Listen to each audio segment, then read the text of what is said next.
Arizona Territory, September 1883. The desert stretched endless and unforgiving under a sky so blue it hurt to look at. Heat waves shimmered off red rock canyons like ghosts dancing in the morning light. This was land that tested men, land that broke the weak and tempered the strong like iron in a forge. In a small room warmed by a September sun, an old man sat in his rocking chair. Ethan Reeves, 69 years old now, hair white as winter snow, hands gnarled but still strong. He stared out the window at the same desert he had known for 40 years. Beside him stood his grandson, 12 years old, dark hair and light eyes, a perfect blend of two worlds. The boy shifted his weight, impatient the way only the young can be. "Grandpa," he said, "tell me again how you met Grandma Maka." Ethan's weathered face creased into something between a smile and a grimace. "That story, boy? That's not just a story. That's the day I stopped being a ghost and started living again." The old man's eyes grew distant, looking not at the desert outside, but at something 40 years gone. His voice dropped lower, took on the cadence of memory. "September 1883. I was 32 years old and already dead inside. The room seemed to fade, the walls dissolved, time bent backward." Arizona Territory, September 1883. The fence line stretched for miles across Walter Russell's Double R Ranch. Ethan Reeves rode along the northern boundary, checking posts, tightening wire, doing the work that kept him moving through empty days. The sun beat down merciless. Sweat darkened his shirt. His horse, a buckskin gelding named Dusty, picked his way carefully through the rocky terrain. But Ethan wasn't thinking about fence posts. He was thinking about the small cemetery on the hill above the ranch. Two wooden markers beneath an old oak tree. Sarah Reeves, 1851 to 1879. Hope Reeves, born and died 1879. Wife and daughter buried together in the same grave 4 years ago today. 4 years since he had ridden away on a trail drive, thinking he would be gone 3 weeks. 4 years since he had come home to find his wife and 4-year-old daughter dead from diphtheria. The town doctor had been 20 miles away. The neighbor who found them had tried, but disease doesn't care about trying. Ethan pulled Dusty to a stop. From here, he could see the cemetery, a dark spot on the hillside. His throat tightened. His hands, rough and calloused from decades of rope work, trembled slightly on the reins. He should have been there. Should have been home. Should have, should have, should have. The words had echoed in his skull for 1,460 days. A voice broke through his thoughts. "Son, fence line won't mend itself." Walter Russell rode up on his gray mare, 68 years old, lean as jerky, with eyes that had seen too much. He had fought in the Civil War, buried a son at Little Bighorn, and built this ranch from nothing but grit and stubbornness. Walt studied Ethan's face, saw where his attention had drifted. "You can't live at that grave, Ethan." "Sarah wouldn't want that." Ethan's jaw tightened. "I know what Sarah would want. Doesn't make it easier." Walt nodded slowly. 4 years is long enough to grieve. Maybe it's time to think about living again. "Living," Ethan said, tasting the word like something foreign. "When a man loses his whole world, he doesn't go looking for a new one. He just exists." "That ain't living, son. That's just breathing." The words hung between them, true and uncomfortable. Ethan turned Dusty away from the cemetery view and rode on. Work was easier than thinking, always had been. 3 miles away, in a canyon where red walls rose like cathedral spires, another story was unfolding. Maka Nachi knelt beside her daughter in the cool shade of an overhang. 7-year-old Kiona crouched low, studying tracks in the sandy ground. Small hoof prints, delicate, distinctive. "Mule deer," Maka said in Apache. "How old?" Kiona touched the edge of the track with one small finger, her face scrunched in concentration. "This morning, before sun came up." "Good," Maka's voice carried approval. "What else?" The girl studied the pattern of prints. Female, no babies. She tilted her head, listening to something only she could hear. She went to water. "That way." She pointed north toward the distant sound of a spring. Maka smiled, rare and brief. Her daughter learned quickly. That was good. An Apache child needed to be sharp, needed every advantage. The world gave the people no mercy. At 28, Maka stood nearly 6 feet tall, unusual for an Apache woman. Her body was lean muscle and sinew, built for endurance. Her hair, black as midnight, hung in two braids past her waist. A scar traced her left shoulder, the mark of her warrior ceremony at 15. Another scar crossed her right forearm from a knife fight with a Mexican raider 2 years ago. She wore traditional buckskin, soft and functional, decorated with blue beads her husband had given her. Before Canyon de los Embudos, before the Mexican soldiers, before the bullet that took him from her forever. 6 months.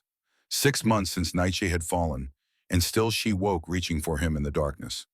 Kiona tugged at her sleeve. Mother, will we always be safe here? The question pierced Maka's heart like an arrow. She looked at her daughter's upturned face, so trusting, so innocent. The Apache are never safe, little one.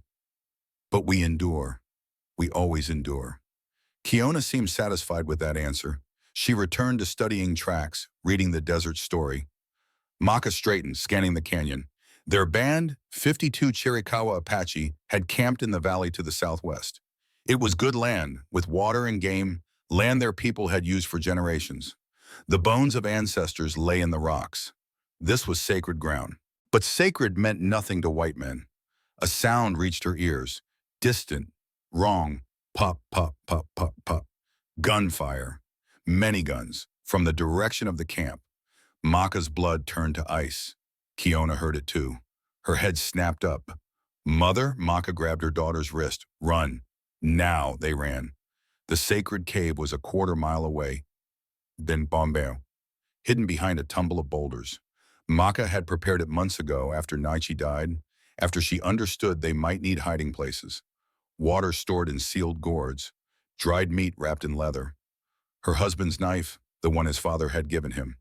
She shoved Kiona into the darkness. The girl's eyes were wide with terror. Maka knelt, bringing her face level with her daughter's. She spoke in Apache, fast and urgent. Daughter, listen to me. You will stay here. You will not make sound. You will not come out until 3 sunsets pass. Do you understand? Kiona's lip trembled. Shima, no. Maka gripped her shoulders. If I do not return by the 3rd sunset, you will follow the star that never moves. The North Star, you will go to the Mescalero lands. Tell them you are daughter of Naichi the warrior. They will take you. I don't want to go without you. Maka pressed her forehead to her daughter's. You are Apache. We do not surrender. We do not break. We endure. She placed the water gourds within reach. The dried meat, her husband's knife, its blade worn smooth from use. 3 sunsets, she repeated. Promise me. I promise, Kiona whispered. Maka kissed her daughter's forehead, tasting salt and fear. Then she pulled branches across the cave entrance, arranging them to look natural. From 10 feet away, the cave disappeared. She turned and ran toward the gunfire. The smell hit her first, smoke, thick and acrid, then burning flesh, then blood. Maka crouched at the canyon rim, looking down at what had been her home. 52 people, 52 souls, all gone. The lodges were skeleton frames wreathed in smoke. Bodies lay scattered like broken dolls. Children near the dead fires where they had tried to run. Elders shot where they slept. Warriors cut down as they grabbed weapons. Blood soaked into the red sand, turning it black. Men in blue coats moved through the carnage. Cavalry uniforms mixed with civilian clothes. 20, maybe 30 of them. Checking bodies, taking scalps, laughing. Maka's hands clenched until her nails drew blood from her palms. Rage rose in her throat like bile, but rage without control was suicide. She forced herself to breathe, to count, to observe boot prints, military issue, brass shell casings glinting in the sun, 45-70 government rounds. The tracks of many horses, all shod. They had come from the southwest, struck at dawn when the people were most vulnerable. A voice rose above the others. Orders barked in English. Check every lodge. I want confirmation on every body. We get paid by the scalp. No mistakes. The voice belonged to a man in a cavalry officer's coat, tall, broad-shouldered, with a black beard and cold eyes. Captain's insignia on his shoulders, but something wrong about the way he wore it. This was no army officer. This was something else. Movement caught Maka's eye. One body stirred. An elder woman, 70 summers at least. She lived yet. Maka waited until the men moved toward the far side of camp. Then she slipped down the canyon wall, silent as shadow.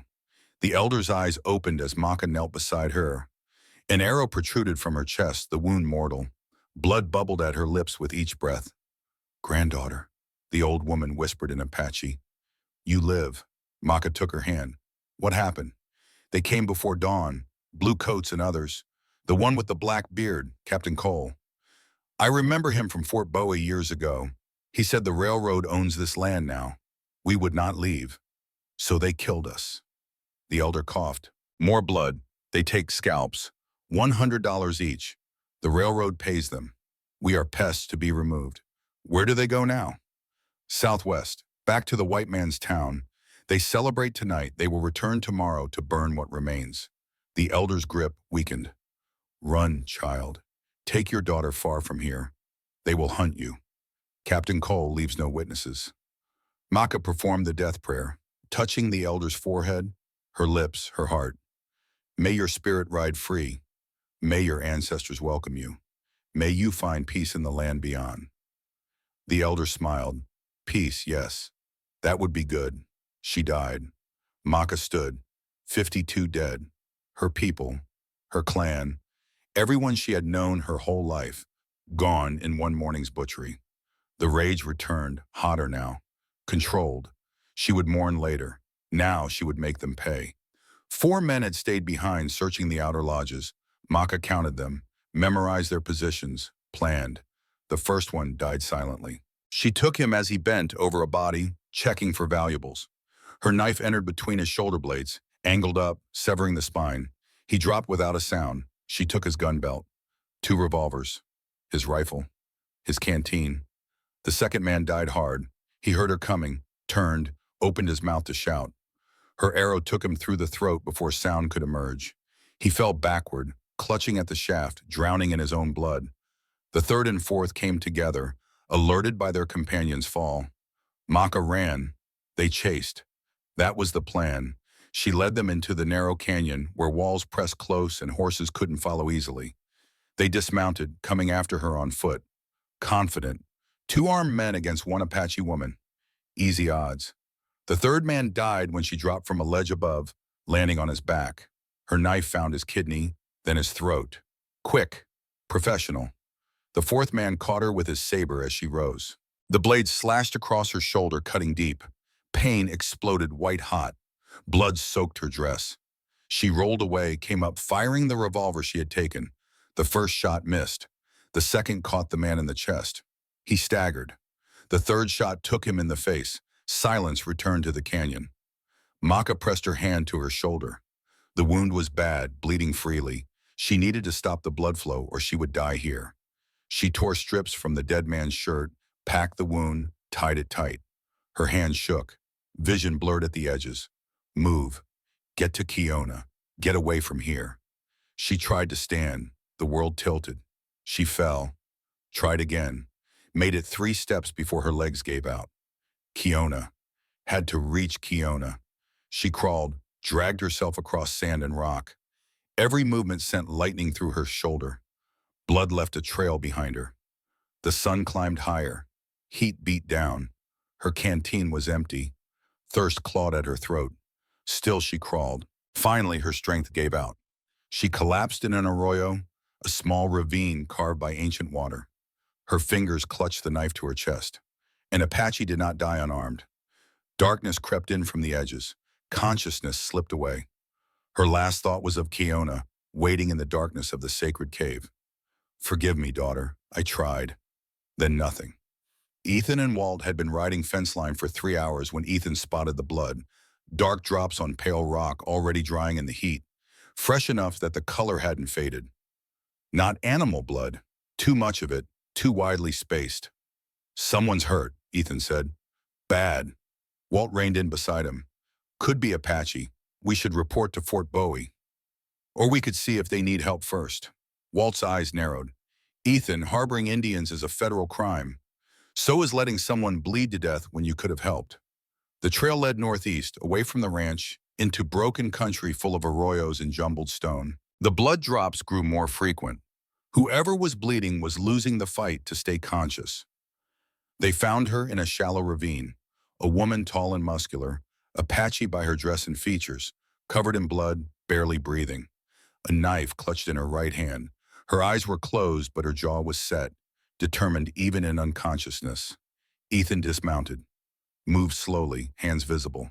Even half dead, an Apache warrior was dangerous. "Easy now," he said softly. "I'm not here to hurt you." The woman's eyes snapped open. Pure hatred blazed in them.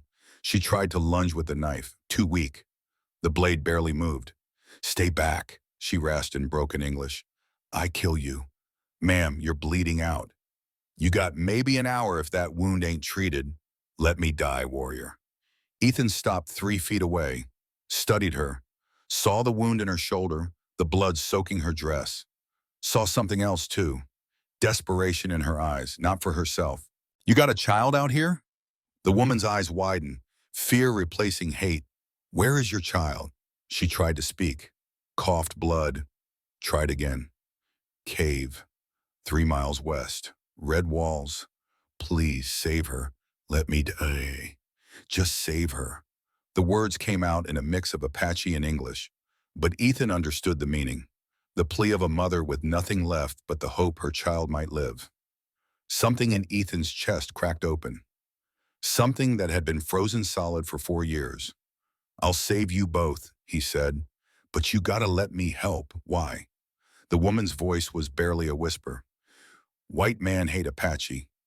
Ethan was quiet for a moment. When he spoke, his voice was rough with old pain. "4 years ago, I lost my little girl. She was 4 years old. Diphtheria took her while I was working a trail drive. I came home to a grave. If someone could have saved her, I pray to God they would have tried. So yeah, I'll help you, because maybe somewhere someone helped my hope when I couldn't." The woman stared at him. Something shifted in her eyes, not trust, not yet, but the smallest possibility of it. Her grip on the knife loosened. The weapon fell from her hand. Ethan moved quickly, tore strips from his shirt, made a tourniquet for her shoulder, poured whiskey from his canteen over the wound. The woman hissed in pain but didn't cry out. "Walt, we need to find that cave. 3 miles west, red rock walls." Walt's face was troubled. "Ethan, if Cole finds out we helped Apache, he'll come for us too. Then we better make sure he doesn't find out." They lifted the woman onto Ethan's horse. She weighed nearly as much as a man, all muscle and bone. Her eyes kept trying to close. Ethan tied her in place so she wouldn't fall. "What's your name?" he asked. "Maka," she whispered. "Daughter of warriors. I'm Ethan. That's Walt. We're gonna find your girl, Maka. I promise." They rode west. The cave wasn't hard to find once they knew where to look. Red rock walls formed a natural amphitheater, and tucked behind a tumble of boulders was a narrow opening, almost invisible. Walt dismounted, called softly into the darkness. "Hello in there, we're here to help your mama." Silence. Then a small voice, frightened and fierce. "Go away! My mother will kill you!" Maka stirred, forced her eyes open. "Kiona. Kiona, she. It's safe. Mother is here." Movement in the darkness. A small figure emerged into the light. 7 years old, dark hair in 2 braids, large eyes that held too much fear for a child. She wore a torn buckskin dress. Her leg had a cut, infected, oozing yellow pus. When she saw her mother covered in blood, the girl's face crumpled. She screamed, "Shima! Shima!" Kiona tried to run to her mother. Her infected leg gave out. She fell. Ethan was there before she hit the ground, caught her gently. The girl thrashed, trying to escape, speaking rapid Apache. "Easy," he said. "Easy, little one. Your mama's hurt, but she's gonna be okay. I promise." The girl's eyes locked on his, wild, terrified, looking for any reason to trust. Ethan knelt, bringing himself to her level. Slowly, he removed his hat. "My name is Ethan. What's yours?" The girl hesitated, glanced at her mother. Maka nodded weakly. "Kiona," the girl whispered. "Kiona. That's a good name." He kept his voice soft, gentle. "Your mama needs help. She's been hurt real bad. I want to help her, but she's worried about you. You want to help me help her?" Kiona's lip trembled. How? Hold her hand. Let her know you're here. That's the best medicine there is. The girl looked at him for a long moment, then nodded. They rode back to the Double R Ranch as the sun climbed toward noon. Maka drifted in and out of consciousness. Kiona sat in front of Walt, one hand reaching back to touch her mother's leg, needing that contact. Ethan's mind raced. What he was doing was illegal. Harboring Apache was a federal offense.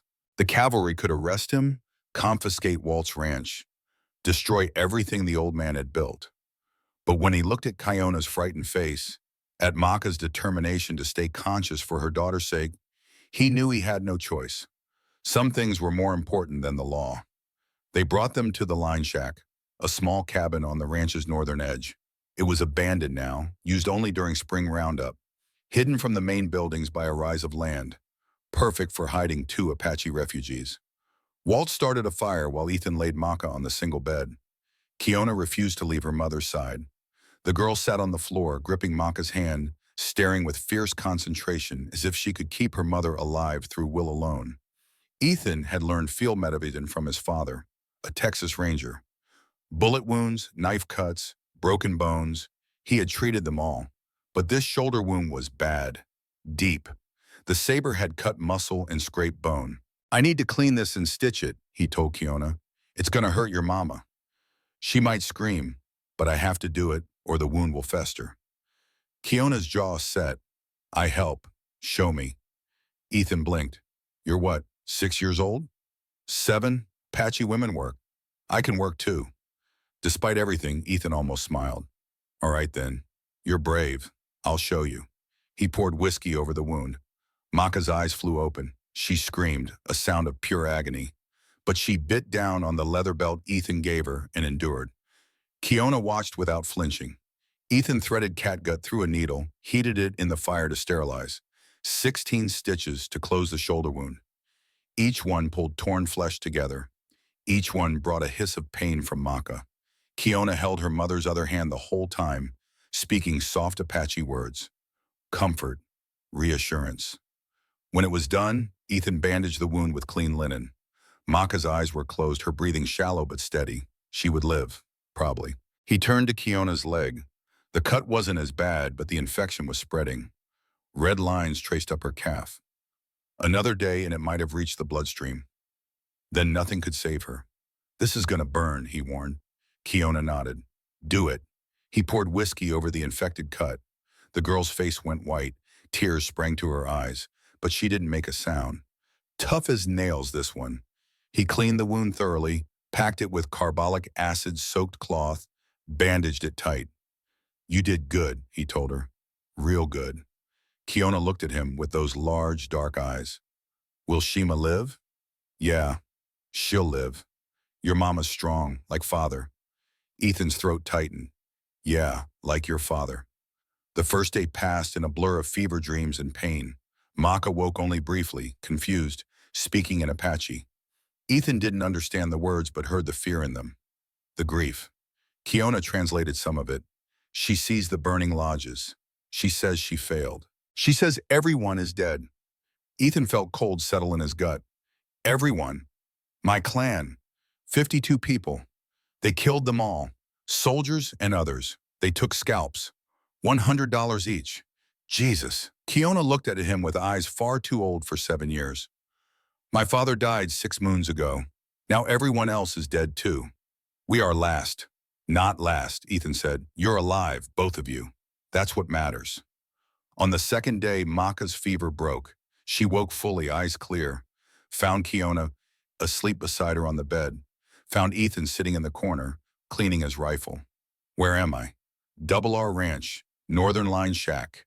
You've been out for about 30 hours. Maka's hand went to her shoulder, found the bandage. She remembered then. The massacre, the chase, the collapse, the white cowboy who found her. Why do you help us? Ethan set down the rifle. Told her about Sarah, about hope, about coming home to graves instead of family. I couldn't save them, he finished. Doc was too far away. Storm was too bad. I rode hard as I could, but it wasn't enough. So when I found you dying in that arroyo with your daughter hidden somewhere scared and alone, I knew I couldn't just walk away. Not again. Maka studied his face, looking for lies, finding only truth. You break white man's law for Apache? For a mother and daughter, yeah. Why? Because 4 years ago, nobody helped my wife when she needed it. Maybe if someone had, she would have lived. Maybe my daughter would have lived. I can't change the past, but I can damn sure try not to repeat it. Silence stretched between them. Outside, a hawk cried. Wind rattled the shutters. Finally, Maka spoke. You are not like other whites. That's supposed to be a compliment? The ghost of a smile touched her lips. Yes. Over the next 5 days, an unusual routine developed.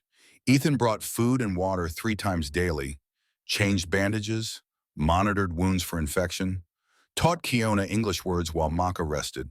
Horse, Horser. Kiona repeated carefully, her tongue struggling with the unfamiliar sounds. Horse, good. Now you teach me Apache. The girl brightened. Horse is Lee. Say it, Lee. Lee-E? Maka, propped up in bed, corrected his pronunciation. From the throat, Lee. Ethan tried again. Failed again. Both Maka and Kiona laughed. It was the first time he had heard either of them laugh. The sound made something warm bloom in his chest, something he hadn't felt in 4 years. On the 6th day, Maka was strong enough to sit outside. She watched Ethan repair the shack's fence while Kiona played nearby with the wooden horse he had carved for her. You have child? Maka asked suddenly. Had. Past tense. Hope died when she was 4. I am sorry. Me too. Silence, then Maka spoke again, softer. My husband died at Cañon de los Embudos 6 moons ago, fighting Mexican soldiers. He was great warrior, good man, good father.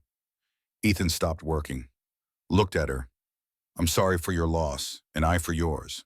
They sat in companionable silence, 2 people who understood the weight of grief. What happened to your people? Ethan asked. Can you tell me? Maka told him, the whole story, Captain Cole and his mercenaries. The railroad contract, $100 per scalp, 52 people murdered in their sleep, her escape with Kiona, the 4 men she killed, the wound that nearly ended her. Ethan listened with growing anger. When she finished, his hands were clenched so tight his knuckles were white. That ain't war. That's murder for profit. It is always murder.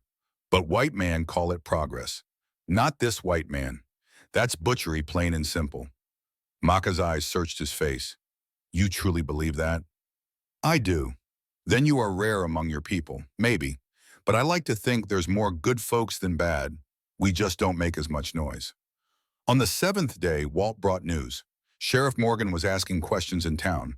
Someone reported Apache tracks near the ranch. Morgan didn't believe it, but he said he'd be out to check. More concerning, Harvey Mills had been acting strange. Harvey was the other ranch hand, a decent man with a sick wife. Word was he owed money. Word was he was desperate. We need to be careful, Walt said. Desperate men do desperate things. That night, Ethan sat with Maka by the fire after Kiona fell asleep. If Morgan comes with a warrant, I can't stop him from searching. Maka nodded. We will leave then. Go north to Mescalero lands. You're still healing. Kiona's leg isn't strong yet. You won't make it 20 miles. Then what do we do? I'm working on that. But he didn't have an answer. Not yet. The answer came on the 8th day from Walt. The old rancher arrived at the line shack with papers in hand and a serious expression on his weathered face. I've been doing some reading in the territorial law books, he said. There might be a way to protect them. Legally. Ethan looked up from where he was teaching Kiona to rope. How? Walt spread the papers on the table. Arizona Territorial Law, Section 47. A man can claim legal guardianship of minors if he can demonstrate permanent employment and moral character. Ethan frowned. Guardianship might protect Kiona, but not Maka. That's true. But there's another way. Walt tapped a different page. Common law marriage. Arizona territory recognizes it if 2 citizens witness the union. Makes it legal as any church wedding. Ethan stared at him. You're saying I should marry her? I'm saying if Maka were Maka Reeves legally wed, then Cole would need a federal warrant to touch her. Those take time. Paperwork. Judges. Gives you breathing room. Walt, I've known her 8 days. And in those 8 days, you've risked everything to keep her and her daughter alive. That tell you nothing? Ethan looked through the window to where Maka sat on the porch, braiding Kiona's hair. The afternoon sun caught them in golden light, mother and daughter healing together, trusting him to keep them safe. What if she says no? Then you tried. But I think she understands what's at stake. Ethan ran a hand through his hair. This is crazy. Crazy's kept us alive this long. That evening, after Kiona went to bed, Ethan built up the fire and sat across from Maka, his heart hammered in his chest. This was the most important conversation of his life, and he had no idea how to start. Maka watched him with those dark, intelligent eyes, waiting. Finally, he just said it. Walt thinks there's a way to protect you legally, both you and Kiona. How? Marriage. If you were my wife, legally wed, Cole would need a federal warrant. That takes time, gives us options. Maka's expression didn't change. You asked me to marry you? I'm asking if you would consider it. For protection. For Kiona. For the baby you're carrying. Her eyes widened slightly. You know about the child? You mentioned it when you were feverish. I'm guessing it's your husband's? Yes. 7 weeks, maybe 8. Ethan leaned forward. Look, this marriage would be legal, but it would be for protection. I'm not asking for anything beyond that. You'd have your own space, your own life. I just want you and your children safe. Maka was quiet for a long time. The fire crackled. Outside, a coyote called to the rising moon. When she spoke, her voice was soft but certain. Among my people, a woman chooses her protector. Not father, not brothers. She chooses. I choose you, Ethan Reeves. You don't have to decide right now. Yes, I do.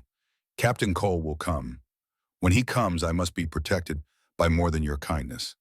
She met his eyes. You risk everything for us. You break your law. You face your people's anger. That is honor. I will stand beside you. This wouldn't be a real marriage. Not right away. You understand that? A marriage is what two people make it. If we start with honor and protection, perhaps it becomes more. Perhaps not. Time will show. Ethan felt something shift in his chest. Something that had been frozen beginning to thaw. All right then, if you're sure. I am sure. They sat in silence, the enormity of the decision settling over them. Tomorrow they would bind their lives together. Two strangers from different worlds, choosing partnership in the face of impossible odds. Outside, the moon rose full and bright. Somewhere in the darkness, a storm was building. But for tonight, there was peace. Ethan looked at Maka across the firelight. What happens now? Now, she said, we prepare for war. The ceremony took place under a sky full of stars. No church, no flowers, no witnesses beyond those who mattered. Just open ground behind the line shack, a small fire burning, and the vast Arizona night pressing down like a benediction. Father Patrick O'Brien had ridden out from town at Walt's request. 62 years old with white hair and kind eyes that had seen 30 years of Southwest frontier life. He knew Apache language, had lived among them, respected them in a way most white men didn't. When Walt explained what was needed, O'Brien had been quiet for a long moment. You're asking me to marry a Catholic cowboy to an Apache woman, he said finally. If the bishop finds out, I could be defrocked. Tell him you were following Christ's example, Walt replied. He dined with outcasts, didn't he? O'Brien's mouth twitched. Can't argue with scripture. When do you need me?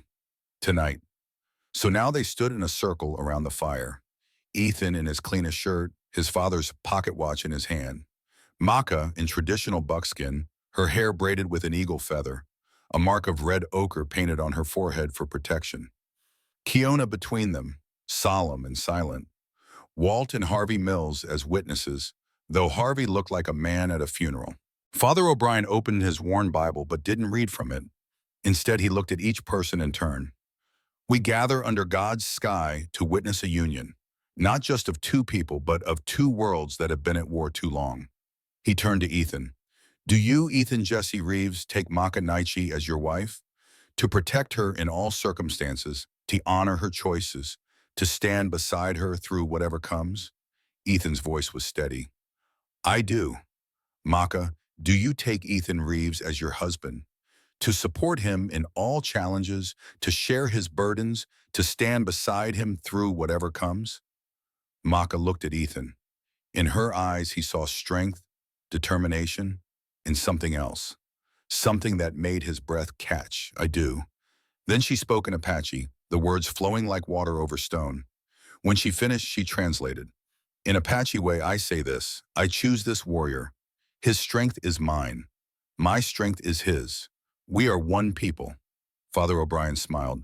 By the authority of Arizona Territory and God above, I recognize this union. Walt produced the papers, marriage certificate, properly filled out and dated. Harvey signed as witness, his hand shaking slightly. Walt signed next, his signature firm and clear. Legal and territorial court, Walt said. Anyone wants to challenge it, they'll have to prove fraud. Good luck with that. Macca stepped forward. She placed her hand over Ethan's heart, felt it beating strong and steady beneath her palm. I bind my spirit to yours, she said in Apache, then English. In battle, in peace and life, in death. Ethan mimicked the gesture, his hand over her heart. The intimacy of it startled him. Through the soft buckskin, he could feel her heartbeat, rapid like a bird's wing. I don't know the Apache words, he said, but I swear the same. They pressed their foreheads together. It was an Apache gesture of deep trust, Ethan had learned, reserved for family, for warriors who fought side by side. Father O'Brien cleared his throat gently. There's traditionally a kiss at this point. Ethan pulled back slightly, caught Maka's eyes, saw the question there, saw her give the smallest nod. He kissed her, brief, chaste, respectful. But even that simple touch sent something electric through him. Her lips were warm. When they parted, her eyes held surprise that mirrored his own. Kiona tugged at Ethan's sleeve. Father, the word came out tentative, testing. Ethan knelt to her level. Yeah, little one? Does this mean I am your daughter now? If you'll have me, I can't replace your real father. Wouldn't try. But I'll do my best to honor his memory by protecting you. Kiona considered this with the seriousness only a 7-year-old could manage. Will you teach me to shoot? When you're older. How much older? We'll see. She threw her arms around his neck. Deal. Ethan held her, this fierce little girl who had already survived more than most people did in a lifetime. Over her shoulder, he saw Maka watching. For the first time since he'd met her, tears shone in her eyes. After Father O'Brien and Harvey left, the four of them sat around the fire. Kiona fell asleep quickly, exhausted from the excitement. Ethan carried her inside, laid her gently on the bed. When he came back out, Walt was standing. I'm heading back to the main house. You two should talk. Figure out what comes next. Walt, Ethan started. The old man held up a hand. Don't thank me, son. Just make it count. After Walt disappeared into the darkness, Ethan and Maka sat on opposite sides of the fire. Married now, legally bound, but still strangers in so many ways. I don't expect anything, Ethan said awkwardly. I mean, this is for protection. I'm not presuming we'd share a bed or anything like that. Among Apache, Maka said, marriage is sealed when couple shares blanket, but we can wait until it feels right. How will we know when it's right? When we fight together. She looked at him across the flames. Combat reveals truth, shows what person is made of. After battle, we will know. You really think there's going to be a battle? Cole will come. Maybe tomorrow. Maybe next week. But he will come. Men like him do not leave witnesses. Then we better be ready. They sat in comfortable silence. The fire burned low. Stars wheeled overhead in their ancient patterns. What was your husband like? Ethan asked. Maka smiled, sad and distant. Naiche was named for a great chief. He tried to live up to that name. Strong warrior.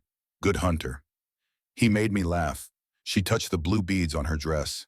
He traded 3 horses for these beads. Said they matched the sky on the day we married. Sounds like a good man. The best. She looked at Ethan. Your wife? What was she like? Sarah was gentle. Soft where I'm hard. She saw good in everyone, even when they didn't deserve it. She used to sing to Hope every night. Old hymns her mother taught her. Ethan's voice roughed with memory. Hope looked just like her. Same blonde hair, same blue eyes. Used to follow me everywhere asking a million questions. You loved them very much. Still do. Always will. He met Maka's eyes. That doesn't mean there's no room for anyone else. Heart's got more capacity than we think. Maka nodded slowly. My husband told me something before he died. He said if he fell in battle, I should not bury my heart with him. Should find another warrior worthy of standing beside me. She paused. I think he would approve of you. I hope so, because I'm going to do everything I can to keep you and your children safe. I know, that is why I chose you. They fell asleep sitting up, shoulders touching, the fire burning to embers between them. Morning came too soon. With it came Harvey Mills, riding hard, his face pale with fear and shame. Ethan, I need to talk to you. Alone. They walked away from the line shack, out of Maka's earshot. Harvey wouldn't meet his eyes. I did something, Harvey said. Something I'm not proud of. Ethan's gut clenched. What did you do? I told Sheriff Morgan. About the Apache woman. I had to, Ethan. Mary's dying. The medicine cost $200. Morgan said if I helped him, he'd pay. Said Cole would forgive my debt. How much do you owe Cole? 200. From a bad loan last year. If I don't pay, he takes my land. Mary dies on the street. Ethan's hand went to his gun. For a long moment, he seriously considered shooting Harvey where he stood. You just signed their death warrant, he said finally. Cole will come with 20 men. They'll kill Maka, kill Kiona, probably kill me and Walt for harboring them. Harvey was crying now. I know. God help me, I know. But what choice did I have? Let Mary die? Watch my wife waste away because I couldn't afford medicine? We all got choices, Harvey. You made yours. I'm sorry. I'm so sorry. Sorry doesn't help. Ethan's voice was cold. How long do we have? Morgan's riding to Cole's camp now. They'll probably come tomorrow night. Maybe 20, 25 men. Then you better hope God forgives you, because I don't know if I can. Harvey rode away, shoulders shaking with sobs. Ethan stood alone for a moment, watching the sun climb. Tomorrow night, less than 40 hours to prepare for a battle they probably couldn't win. When he got back to the shack, Maka was standing on the porch. She'd heard enough to understand. We have 1 day, Ethan said. Then we make it count. Walt arrived within the hour bringing supplies. Ammunition, whiskey for wounds, extra rifles, bags of flour and grain that could stop bullets. He'd also brought something else. This was my son's. Walt held out a tomahawk, the blade worn smooth from use, carried it at Little Bighorn. Want you to have it, Maka. She took it reverently, tested the weight. It is a good weapon. I will honor your son's memory. See that you do. They spent the day turning the line shack into a fortress. Maka took charge, her tactical mind sharp as her knives. She'd done this before, Ethan realized. Prepared defensive positions against superior numbers. Windows, she said, pointing. 2 exposed. We board them up. Leave only shooting slits. They used lumber from the woodpile, nailing boards across windows, creating narrow gaps that would allow them to fire out but make it hard for attackers to fire in. Next, the approach. Maka studied the terrain with a tracker's eye. They will come from 3 sides. South, Imam, east, west. North is cliff, too steep for horses. So we dig here and here and here. They dug trenches 3 feet deep and 2 feet wide in a semicircle around the shack. Brutal work in the heat. Ethan's back screamed. Walt's old hands blistered, but they kept digging. Now the stakes, Maka said. They cut fence posts into spikes, sharpened the ends, drove them into the trench bottoms at angles. Added cholla cactus spines, the needles vicious and barbed, covered everything with a thin layer of dirt and dried grass, making the trenches nearly invisible. Anyone charging on horseback would see flat ground, would ride straight into a trap that would break legs, throw riders, create chaos. Maka marked safe paths with small stones only they would recognize.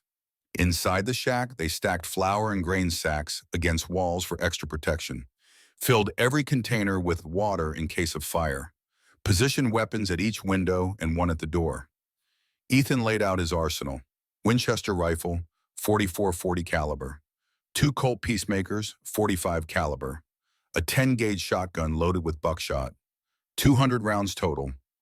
Maka had her bow and 40 arrows refletched with turkey feathers she'd found, 2 knives, 1 in her boot, 1 on her belt, the tomahawk Walt had given her, a rifle taken from one of the men she'd killed in the canyon.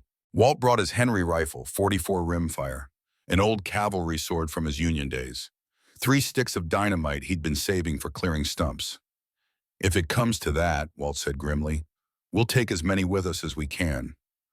They prepared Cleona's hiding place last, The root cellar beneath the kitchen floor, accessed through a trap door. They stocked it with water, dried meat, blankets, matches, a knife for self-defense. Maka knelt by the open trap door, Kiona beside her. Daughter, listen carefully. When the fighting starts, you come down here. You do not come out for any reason. Not if you hear me scream. Not if you hear nothing. You wait 3 sunsets. Remember? Like before. Kiona's lip trembled. Shima, I don't want to hide again. Maka cupped her face. You are my reason to win. Knowing you are safe makes me strong.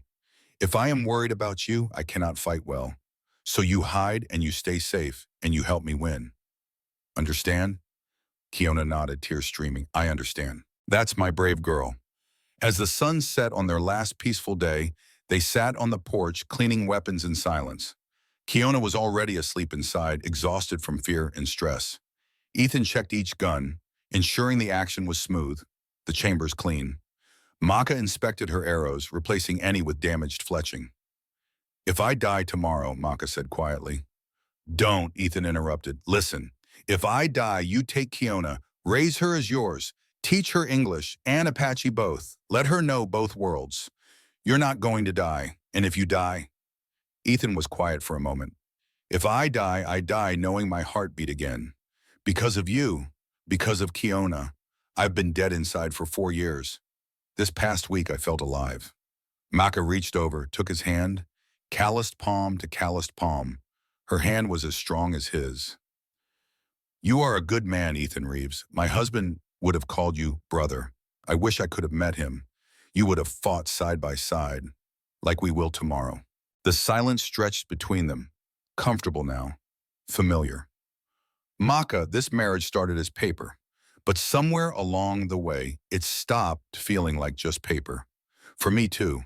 If we survive this, when we survive this, I want to make it real. All the way real, yes, when we survive. She leaned closer. He met her halfway. This kiss was different from the ceremony. Not chaste, not brief. This was a promise sealed with heat and hunger and the desperate certainty of people facing death. When they finally pulled apart, both were breathing hard. Apache, do not surrender, Maka whispered. Then we better win. They sat together until the stars came out, hands joined, gathering strength from each other for the battle ahead. Dawn broke clear and cold. Ethan stood watch, saw the dust cloud on the southern horizon. 20, maybe 30 riders, coming at a steady pace. They're here. Maka emerged, already armed. Bow across her back, quiver full of arrows, knives visible, tomahawk in her belt. She'd painted her face with red ochre in traditional war patterns. She looked fierce, deadly, magnificent. Walt limped out, his Henry rifle cradled in his arms. Then Harvey Mills appeared over the rise, riding fast. He pulled up short, dismounted. I'm here to fight, he said. I know I don't deserve forgiveness, but I can't let you face this alone. Mary would never forgive me. I'd never forgive myself. Ethan studied him. You sure? No, but I'm here anyway. Then grab a rifle and take the west window. The enemy force came into view. 25 men, mix of cavalry uniforms and civilian clothes. Well-armed, confident. At their head rode Captain Marcus Jeremiah Cole, 42 years old, over 6 feet tall, broad-shouldered and powerful. Black beard, cold eyes, face that had seen too much killing and enjoyed it. He'd been discharged from the cavalry for excessive brutality. Now he worked for anyone who paid. Cole rode forward alone, stopping 50 yards out, just beyond rifle range. Walter Russell, his voice carried clearly in the still morning air. I know you're harboring federal fugitives, Apache woman and child. Send them out and I'll leave peacefully. I'll even pay you $500. Walt stepped onto the porch. The woman's name is Maka Reeves. She's married to my foreman. Legal and binding, Cole laughed. You can't marry a savage. Ethan emerged. Arizona territory says otherwise. We've got papers. Papers don't mean anything when railroad wants land cleared. Then Maka stepped out. She stood tall, weapons visible, war paint stark against her dark skin. Every inch the warrior. I am Maka, daughter of warriors, wife of Naichi, who fell at Canyon de los Embudos. I killed 4 of your men in the canyon. I will kill 4 more here. Murmurs ran through Cole's men. Some shifted nervously in their saddles. Her reputation preceded her. Cole's face darkened. Brave words for a woman with a child to lose. Brave words for a man with 20 cowards behind him. You're 1 rifle against 25. You cannot win. Maybe not. Ethan's voice was cold as winter. But I'll kill you first. That's a promise. He raised his Winchester, aimed steady at Cole's chest. The standoff stretched. Wind blew dust devils between them. Time seemed to slow, thicken. Cole smiled, cold and cruel. As you wish. He wheeled his horse, rode back to his men, raised his hand, held it high, dropped it. The first wave came like thunder. 6 riders charging at full gallop, rifles firing, yelling rebel yells meant to terrify. The ground shook with hoofbeats. Muzzle flashes sparked in the morning light. Wait, Maka commanded. Let them come. Ethan's finger tensed on the trigger. Every instinct screamed to fire. But he trusted her. The riders hit the hidden trench at full speed. 3 horses went down hard, legs snapping, riders thrown over their heads onto the stakes. Screams of men and animals tore the air. Blood sprayed. Now! Ethan fired. The lead rider jerked backward, tumbled from his saddle. Walt's Henry barked. Another rider fell. Maka's arrow took the 3rd through the throat, silent and deadly. The remaining 3 wheeled their horses, retreating fast. 3 dead, 3 wounded and out of the fight in under 30 seconds. Cole's men regrouped, more cautious now. They'd learned the frontal assault wouldn't work. The second wave came on foot. 8 men moving from cover to cover, using trees and rocks for protection. Professional tactics. These were soldiers, or had been. They advanced in a skirmish line, firing as they came. Bullets thudded into the shack walls, splintered wood, shattered windows despite the boarding. Return fire, Maka said calmly. 4 rifles spoke as one. The sound was deafening inside the small shack. Smoke filled the air, acrid and choking. Ethan worked his Winchester lever, fired, worked the lever again. Each shot deliberate, aimed. One attacker fell clutching his chest. Another took cover behind a boulder. Walt fired methodically, each shot counted. His old eyes were still sharp. An attacker trying to flank left went down with a bullet through the shoulder. Maka switched between bow and rifle.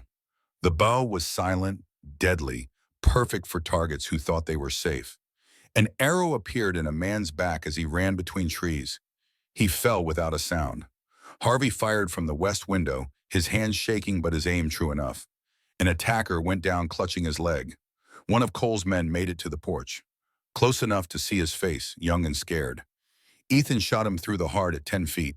The kid died with surprise in his eyes. Another reached the door, tried to kick it in. Maka was there with her tomahawk. One swing split his skull. He dropped like a puppet with cut strings. The remaining attackers retreated, dragging wounded with them. 6 more down, 19 left. Harvey slumped against the wall, breathing hard. Oh God, I killed a man. You did what you had to, Ethan said. Now reload. Through the gun smoke, Cole's voice carried. Burn them out. Torch everything. 4 men ran forward with torches. 2 headed for the barn, 2 for the small chicken coop attached to the shack. Ethan aimed, fired. 1 torchbearer fell. Walt got another, but the remaining 2 reached their targets. The barn exploded into flame. Dry hay and old wood burned like tinder. Within seconds, the whole structure was engulfed. The chicken coop caught fire on one side. Flames licked up the wall toward the shack's main structure. We need to put that out, Ethan said, or we'll burn. I will go, Maka said. Too dangerous. That is why I go. Apache are good with fire. Before Ethan could argue, she slipped out the back door. Smoke rolled thick across the yard now, black and choking. Maka used it for cover, moving low and fast. She reached the water barrels they'd positioned, grabbed a bucket, threw water on the flames. 2 of Cole's men saw her, shouted, open fire. Bullets kicked up dirt around her feet. One tugged at her dress, close enough to feel the wind of its passage.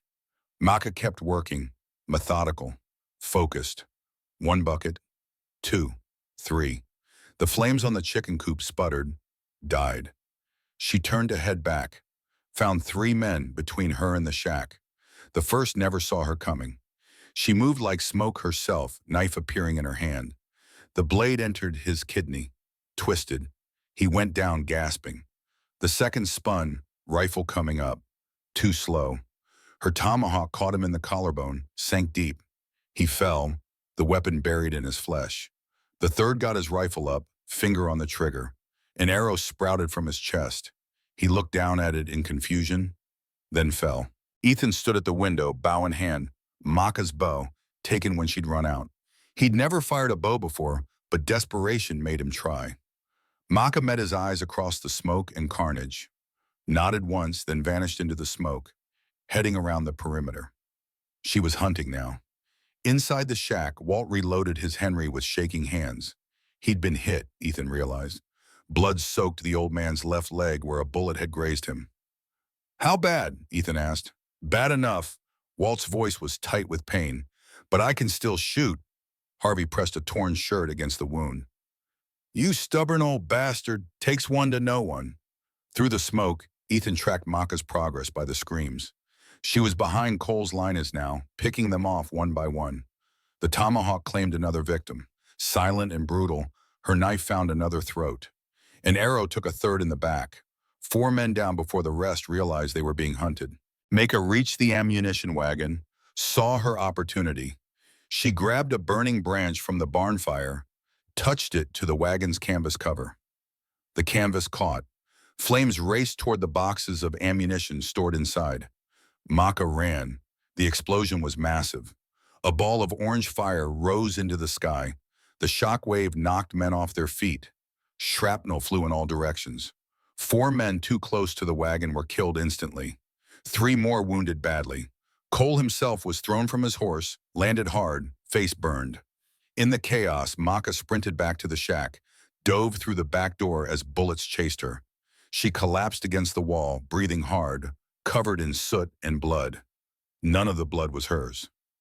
"How many?" Ethan asked. 7 dead by my hand, 4 from the explosion. Maybe 3 more wounded bad enough to be out of the fight. That leaves less than 10, plus Cole.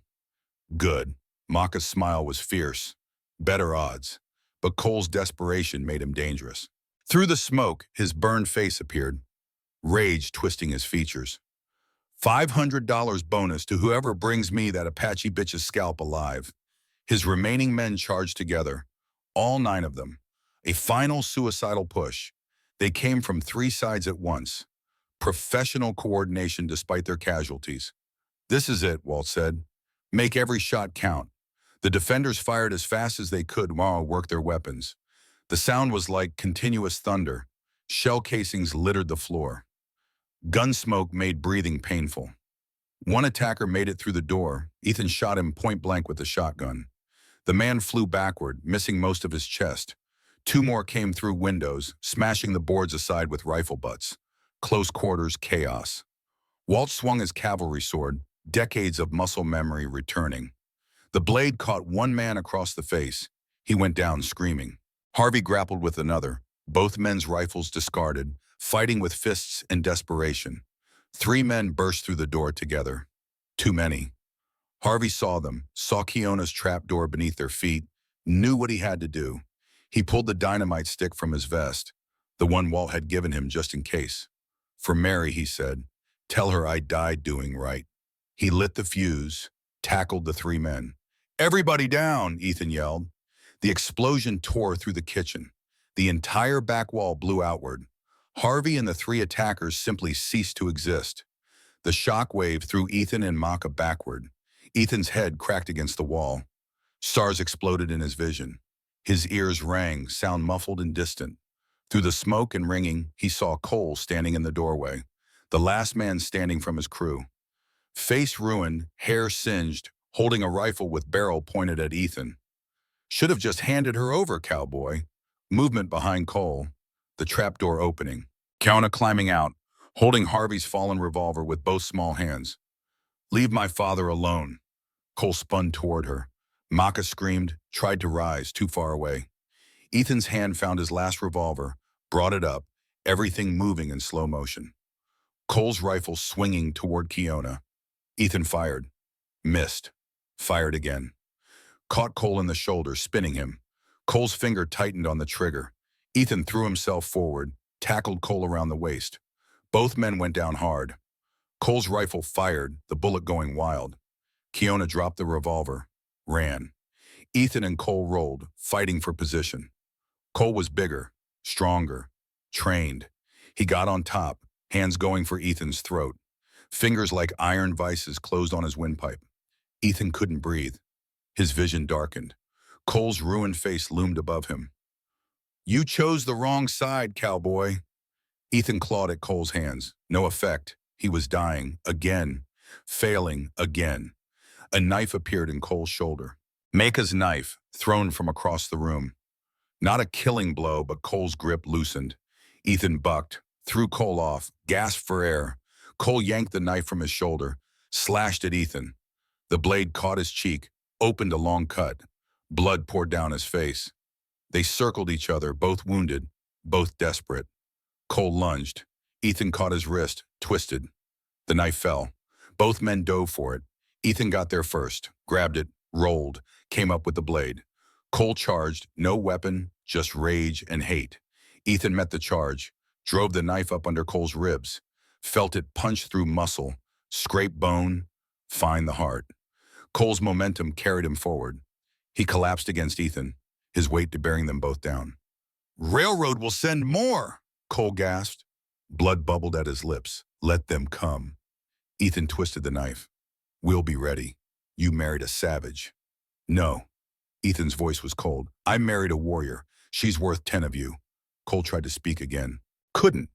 The light left his eyes. He died with hate still written on his face.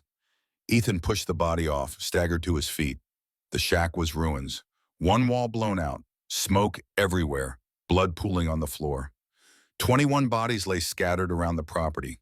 The barn was ash, the chicken coop destroyed.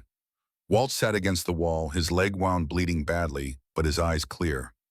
Maka held Kiona, speaking soft Apache, rocking her gently. The girl sobbed into her mother's shoulder. Ethan stumbled over, dropped to his knees beside them. "You did good, little one. So brave. But don't ever do that again." Kiona looked at him with red eyes. "You said family protects family." He couldn't argue with that. He pulled them both into his arms, this family he'd built in just 9 days. Through the smoke, a new sound reached them. Hoofbeats, many hoofbeats, a bugle call. "Oh, hell," Walt said. "That's cavalry." 30 soldiers appeared through the smoke, led by a young captain. Lieutenant James Whitmore, by his insignia. Mid-30s, clean-shaven, with the bearing of a man who had never seen real combat. "This is Lieutenant Whitmore, U.S. 6th Cavalry," the officer's voice carried across the carnage. "Come out with hands raised." Maka grabbed her bow, nocked an arrow. "I will not be taken alive." Ethan loaded his last 2 bullets. "Then we don't get taken." They prepared for one final stand. Walt struggled to his feet despite his wound. "Been an honor, son." "Likewise, boss." The cavalry formed a line, rifles ready. Ethan stepped into the doorway, Maka beside him, both armed, both bloody, both ready to die rather than surrender. Whitmore raised his hand to give the order to fire. A new voice cut through the tension. "Captain Whitmore, stand down." Father O'Brien rode up fast, waving papers. Behind him came a rider in a federal marshal's uniform.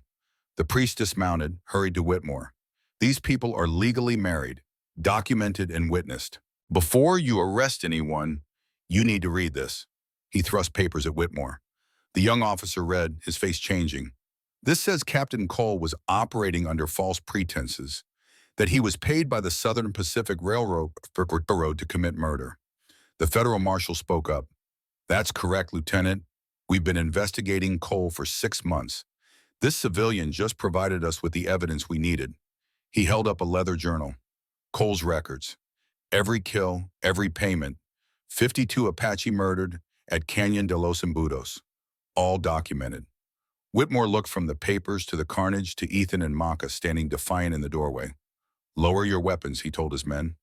Then to Ethan, "You're not under arrest. None of you are." The tension bled out of the clearing. Soldiers lowered their rifles.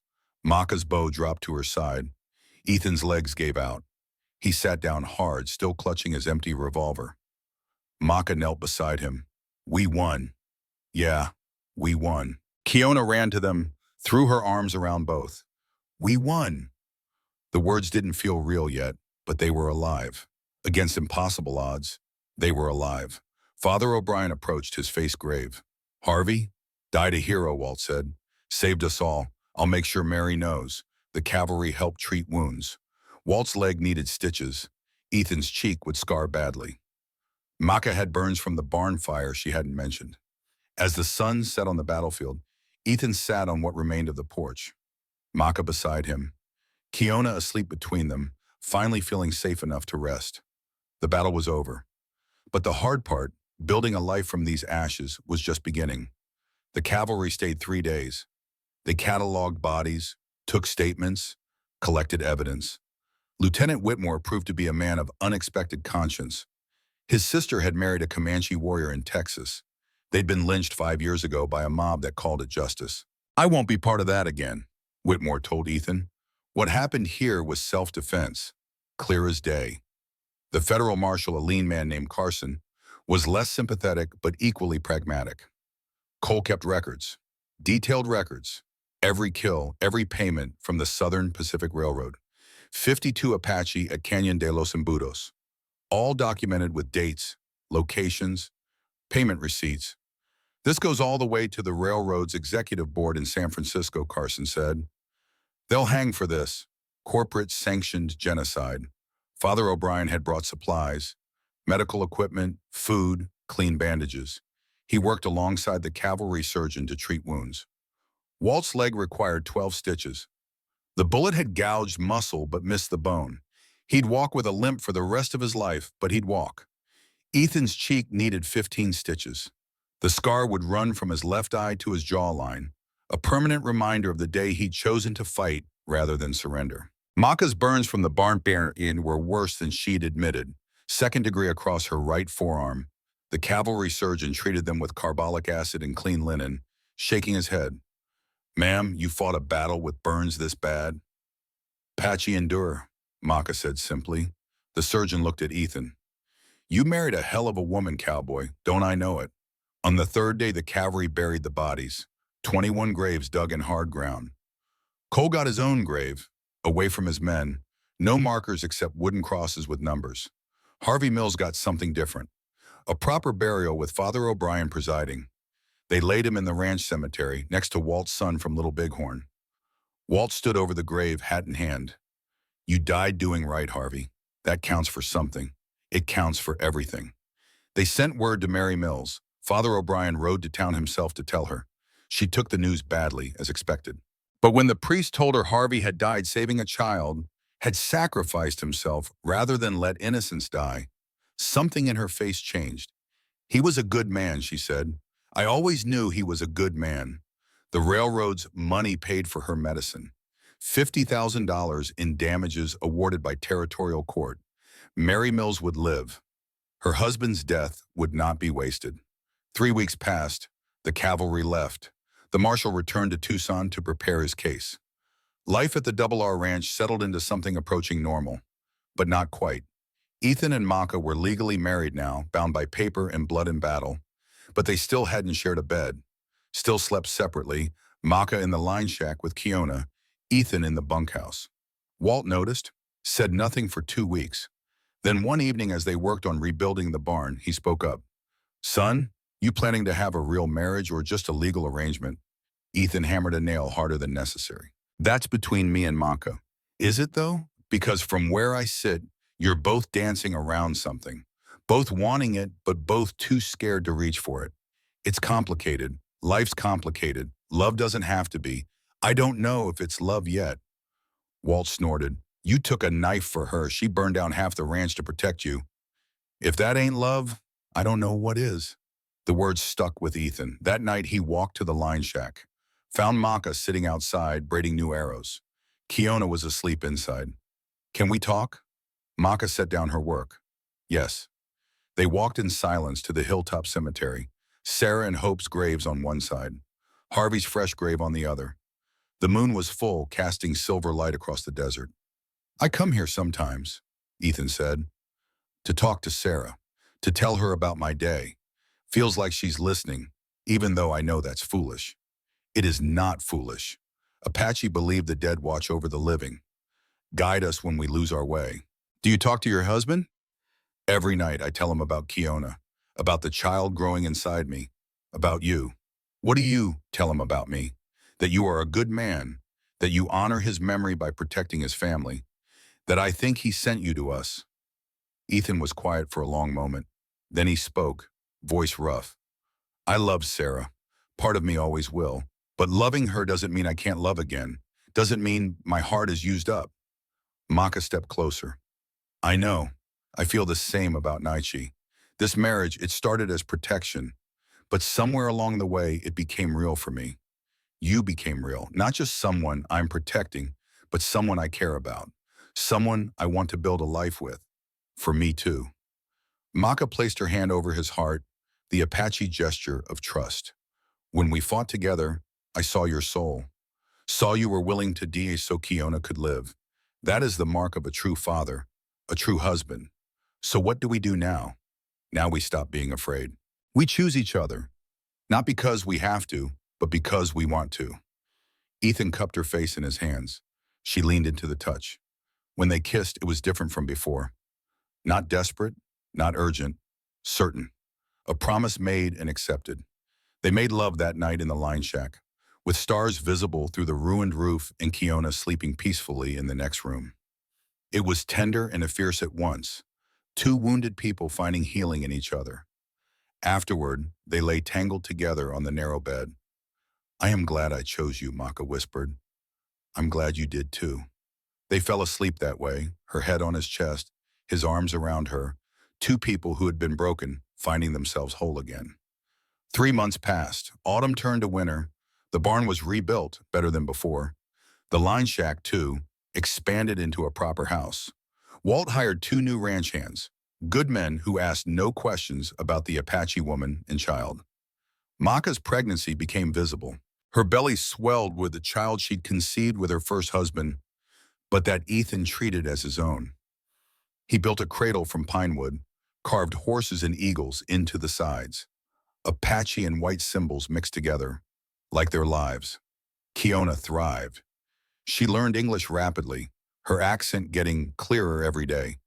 She also learned ranch work, how to rope, how to ride, how to mend fence. She became a bridge between two worlds, comfortable in both. One afternoon, Ethan found her teaching 2 ranch hands basic Apache words. Horse is Lee, she said seriously. Sky is Ya. Water is Tu. The cowboys repeated dutifully, mangling the pronunciation. Kiona corrected them patiently, exactly as Maka had corrected Ethan months ago. You're a good teacher, Ethan told her. Mother says I must teach the white men our words.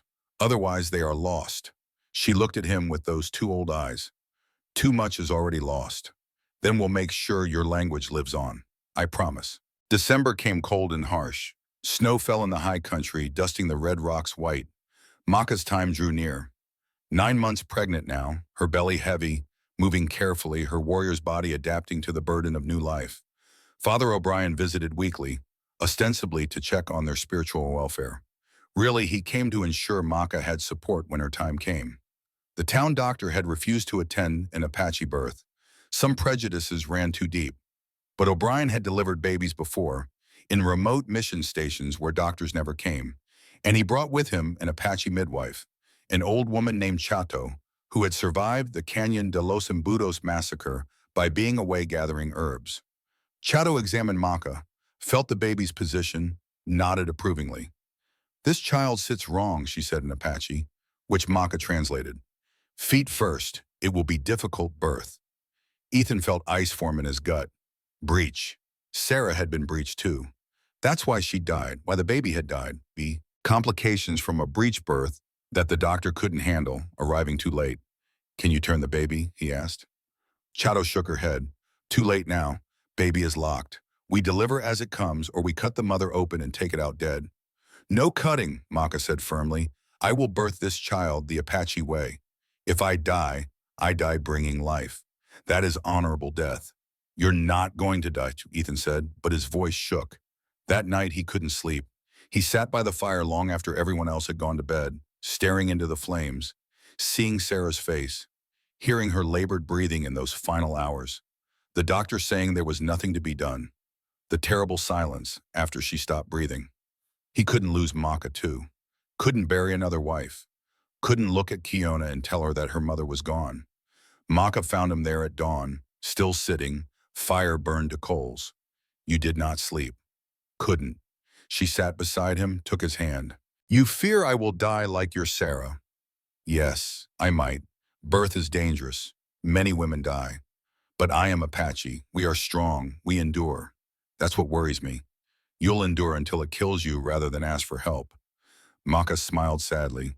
You know me well already. Promise me something. If it comes down to a choice, if Chato says it's you or the baby, you choose yourself, please. Kiona needs her mother. I need my wife. Maka was quiet for a long time. Finally, she nodded.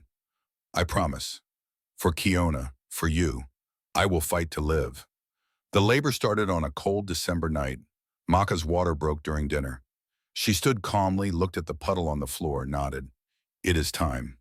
Chato arrived within the hour, having been staying nearby for this exact moment. Father O'Brien came too, bringing his medical supplies, prepared to assist however he could.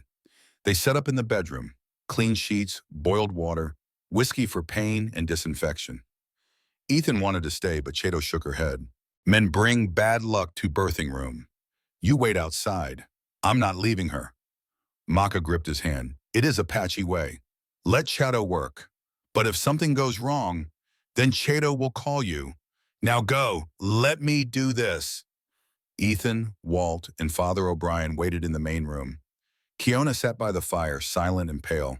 She understood what was happening, understood the danger. Hours passed. Maka's cries filtered through the door. Not screams, never screams. Maka didn't scream, but sounds of pain, of effort, of a body pushed to its absolute limit. Ethan paced, wore a track in the wooden floor. His hands shook. His mind kept returning to Sarah's death, the helplessness, the terrible certainty that he was about to lose someone else he loved. Walt tried to distract him, told stories about his own children's births, how his wife had labored for 20 hours with their son, how she'd cursed him for getting her pregnant in the first place, how she'd forgiven him the moment she held the baby. Father O'Brien prayed quietly, rosary beads clicking through his fingers. Kiona didn't move, just stared into the fire. Midnight came and went. The labor stretched into the early morning hours. Then Chato emerged, her face grave. Something is wrong. Baby is stuck. I cannot turn it. Mother is bleeding inside. She looked at Ethan. We must choose. Save mother or try for baby. Ethan's world narrowed to a single point. The choice he'd been dreading. The nightmare made real. Save Maka. Whatever it costs, save her. Chato nodded and returned to the bedroom. More time passed. Ethan couldn't sit, couldn't think, could only pace and pray and bargain with God. Please, please, not again. I'll do anything. Just let her live. Kiona came to stand beside him. Her small hand found his. Mother is strong, she said. She will not leave us. I hope you're right, little one. The door opened. Father O'Brien stumbled out, pale and shaken. The baby is coming. But Maka, she's lost too much blood. Ethan, she's asking for you. Ethan was through the door before the priest finished speaking. The bedroom looked like a battlefield. Blood soaked the sheets. Chato worked between Maka's legs, hands moving with desperate precision. Maka lay propped up, her face gray, her eyes struggling to focus. Ethan, she whispered. He took her hand, felt how cold it was. I'm here. The baby. Promise me you will love it. Promise me you will tell it about Naichi, about our people. You're going to tell it yourself. You promised me you'd fight to live. I am fighting, but I am losing. No, Ethan's voice broke. No, you don't get to give up. You said Apache endure. So endure, damn it, stay with me. Chato spoke urgently in Apache. Maka nodded weakly. She says, I must push now, one last time. All my strength. Then push. And when you're done pushing, you keep breathing. You hear me? You keep breathing. Maka gripped his hand with surprising strength. If I die, you won't. If I die, tell Kiona I loved her more than life. Tell this baby about its father. And tell yourself every day that you are a good man. You saved us when no one else would. That matters. Chato shouted something. Maka's face contorted. She pushed, her whole body straining, veins standing out on her neck. A baby's cry split the air. Thin, reedy, but unmistakably alive. Boy, Chato said, holding up the infant. Healthy boy. But Maka's eyes rolled back. Her body went limp. Maka. Ethan shook her. Maka, stay with me. No pulse. No breathing. Chato shoved the baby at Father O'Brien, turned back to Maka. She pushed hard on Maka's chest, once, twice, 3 times. Nothing. Ethan pushed Chato aside, started doing what his father had taught him. Compressions. Push hard, push fast, don't stop. Breathe, damn you, breathe. He pressed his mouth to hers, forced air into her lungs. Back to compressions. 30 pushes, 2 breaths. Again. Again. Kiona appeared in the doorway. Saw her mother lying still. Saw the blood. Saw Ethan desperately trying to bring her back. Shima! The girl's scream was pure anguish. Shima, please. Ethan kept working. Sweat poured down his face. His arms burned. He didn't stop. Come back to me. Come back to your daughter. Come back to our son. Please, Maka. Please don't leave. 30 compressions. 2 breaths. 30 compressions. 2 breaths. How long had he been doing this? A minute? Few? Time had no meaning. Walt pulled Kiona away from the door. The girl fought him, sobbing. Father O'Brien held the crying infant wrapped in a blanket, helpless to do anything but pray. Ethan kept going, his vision blurred. His breath came in ragged gasps, but he didn't stop. Not again. Not again. Not again. 30 compressions. 2 breaths. Maka's chest heaved on its own. She gasped, coughed, gasped again. Her eyes flew open, wild and confused. Ethan collapsed beside her, sobbing with relief. You're alive. Oh God, you're alive. Maka's hand found his face, trembling fingers tracing his tears. I heard you calling me back. Don't ever do that again. I promise. Chato pushed him aside gently. Let me work, stop the bleeding. She began packing Maka's wound with herbs and cloth, working to save her life now that it had been returned. Father O'Brien brought the baby over, placed him in Maka's arms. Your son, ma'am. Maka looked at the tiny face, the dark hair, the eyes that hadn't yet decided their color. A son, Naichi's son. Kiona squeezed between them, staring at her baby brother. He's so small. You were smaller, Maka said softly. Look at him, Yazim, Kiona, your brother, your father's gift to us. What will we name him? Kiona asked. Ethan spoke before Maka could. Nathan. It means gift from God, because that's what he is, what you all are. Gifts I never thought I'd receive. Maka looked at him, eyes bright with tears. Nathan Naichi Reeves. Both names, both fathers, Ethan agreed. The next weeks were hard. Maka recovered slowly from the difficult birth.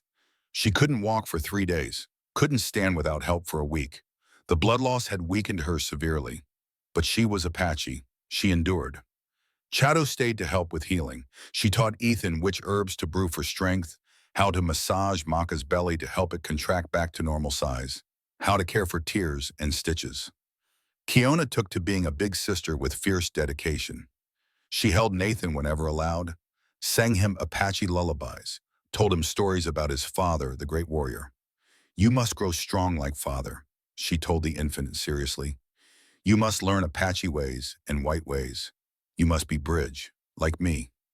Ethan found himself falling in love with the child despite knowing it wasn't his biologically.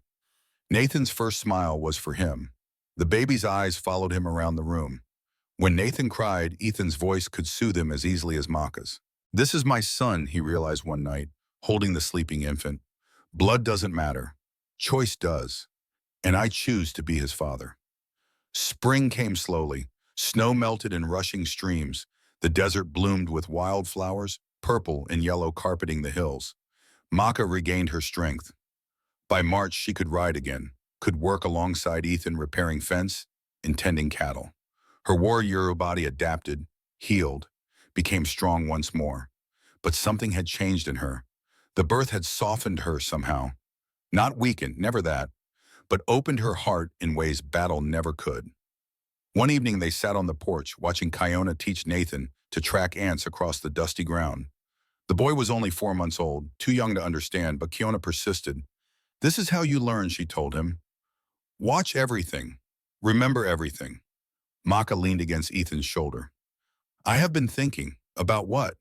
"About my people. The Chiricahua. We are scattered now. Some on reservations, some hiding in mountains, some dead. But there are still Apache who need safe place." "What are you saying?" She looked at him. "I am saying we have land. We have water. We could offer sanctuary for Apache families who have nowhere else to go. That's dangerous. The government won't like it. The government does not like Apache existing at all. But we are legal now. Married. Landowners. They cannot stop us from having guests. Walt would have to agree. It's his ranch. Ask him." So Ethan did. That very night, sitting in Walt's study, he laid out Maka's idea. She wants to turn the Double R into a sanctuary for displaced Apache. Not permanent, just a way station, somewhere they can rest, resupply, be safe for a few days before moving on. Walt poured whiskey into 2 glasses, pushed one toward Ethan. "My son died fighting Indians. For years I blamed all of them, hated them. Then Maka came here, bleeding and desperate, and I saw she was just a mother trying to save her child. Same as any white woman, same as my own wife had been." He drank, grimaced. "Tell Maka yes. Any Apache who needs help, they're welcome here. We'll feed them, shelter them, send them on their way safe. It's the least we can do." Word spread slowly through the scattered Apache bands. The white man's ranch near Red Rock Canyon. The place where a cowboy married a Chiricahua warrior. The place where Apache could find safety. They came in small groups. A family of 4 fleeing Fort Apache Reservation. An elderly couple whose children had died at Canyon de los Embudos. A young woman with a baby, her husband killed by cavalry. Maka welcomed them all, fed them from the ranch supplies, let them rest in the rebuilt line shack. Shared news of other Apache, where they were, how they survived. She became a keeper of stories, a preserver of culture. When elders came through, she had Kiona listen to their tales, learn the old ways, memorize the history. "This must not be lost," she told her daughter. "When I am gone, you will remember. You will teach your children. The Apache will endure." Summer came hot and dry. The ranch prospered. Walt hired more hands, expanded the herd. With Maka's help, they found water sources the white ranchers had missed. Apache knowledge of the land proved invaluable. The neighboring ranchers watched with suspicion at first. An Apache woman giving orders? A mixed family? Children who spoke 2 languages? But when drought hit in July, and the Double R's cattle survived while others died, some of that suspicion turned to grudging respect. When a neighboring ranch caught fire and Maka organized a bucket brigade that saved the main house, respect turned to acceptance. Slowly, painfully, the community began to change. One August evening, an unexpected visitor arrived. Lieutenant Whitmore, now promoted to captain, rode up with a small escort. Ethan met him on the porch, hand near his gun out of habit. "Captain, what brings you out here?" Whitmore dismounted. "News. The railroad executives went to trial in San Francisco. All 3 found guilty of conspiracy to commit murder. Sentenced to 20 years each." "That's something," Ethan said. "There's more. The territorial governor has issued a formal apology to the Chiricahua Apache. It doesn't bring back the dead, but it's on the record now. What happened at Canyon de los Embudos was murder, not military action." Maka appeared in the doorway, Nathan on her hip. Whitmore removed his hat. "Ma'am, I wanted you to hear this from me. The court awarded damages, $50,000 to be split among survivors of the Canyon de los Embudos massacre." Maka stood very still. "How many survivors?" "3 families that we know of. Yours and 2 others we tracked down in Mexico." "So we get, what, 15,000? Give or take." Whitmore looked uncomfortable. "I know it doesn't make up for 52 lives." "Nothing could." "No," Maka said quietly, "but it means my people's deaths are acknowledged." "That is worth more than gold, Dawn." After Whitmore left, Maka and Ethan sat in stunned silence. $15,000, Ethan finally said. That's a fortune. What should we do with it? Maka looked at the land at the ranch, at Kiona playing with Nathan in the yard. We expand, buy more land, build proper houses, make this place a real sanctuary, not just for passing through, but for Apache who want to stay, who want to learn to ranch, to farm, to live in white world without forgetting Apache ways. You want to build a community. I want to build a future for our children, for my people. Ethan pulled her close. Then that's what we'll do. Over the next year, the Double R Ranch transformed. They purchased adjacent land, expanding to 500 acres. Built 4 small houses for families who chose to stay. Hired Apache ranch hands, teaching them skills they could use anywhere. Kiona grew tall and confident, a bridge between worlds. She spoke 3 languages now, Apache and English and Spanish, picked up from the Mexican vaqueros Walt employed. She could track like her mother, rope like her father, and read better than most white children twice her age. Nathan grew into a curious, fearless toddler. He had his birth father's dark hair and his mother's brown skin, but Ethan's light eyes, a gift of genetics that seemed almost symbolic. A child of 3 worlds, Apache and white, and something entirely new. One night in November, 18 months after the battle, Ethan walked to the cemetery. He hadn't visited in weeks. Life had been too full, too demanding. He stood before Sarah's grave, hat in hand. I married again, he told her. You probably know that already, wherever you are. Her name's Maka. She's Apache, strong, fierce, brave. Nothing like you, and yet I love her the same way I loved you. Maybe that doesn't make sense. The wind rustled through the oak tree. We have kids now. Kiona's not mine by blood, but she's my daughter. Same with Nathan. I'm teaching them to ride, to work, to be good people. Think you'd like them. Think they'd have liked you. He was quiet for a moment. I want you to know loving them doesn't mean I forgot you. Doesn't mean Hope's not still my little girl. You both live here. He touched his chest. Always will. But I'm living too now, really living. And I hope, that makes you happy. The wind blew stronger, warm despite the season. Ethan chose to take it as approval. When he returned to the house, Maka was on the porch watching the sunset paint the desert gold and red. You visited Sarah. How'd you know? I know you. She pulled him down beside her. You feel guilty for being happy. Little bit, do not. Your Sarah would want you happy, just as my Naichi would want me happy. The dead do not begrudge the living their joy. When did you get so wise? I married a good man. His wisdom rubbed off on me. Ethan laughed, pulled her close. Inside, they could hear Kiona reading to Nathan, her voice clear and patient. Think we're doing okay? He asked. I think we are building something that will last, something worth fighting for, something worth living for. That night, as the house settled into sleep, Ethan lay awake thinking about how far they had come. From strangers to partners, from survival to life, from protection to love. Maka stirred beside him. Cannot sleep. Just thinking. About what? About how lucky I am. Found you dying in an arroyo 18 months ago. Now we have a family, a home, a future. Seems impossible. Apache do not believe in luck. We believe in destiny. You were meant to find me. I was meant to choose you. Our children were meant to grow up here, between 2 worlds, building a new one. You really believe that? I do. She took his hand, placed it on her belly, and I believe this child was meant to be too.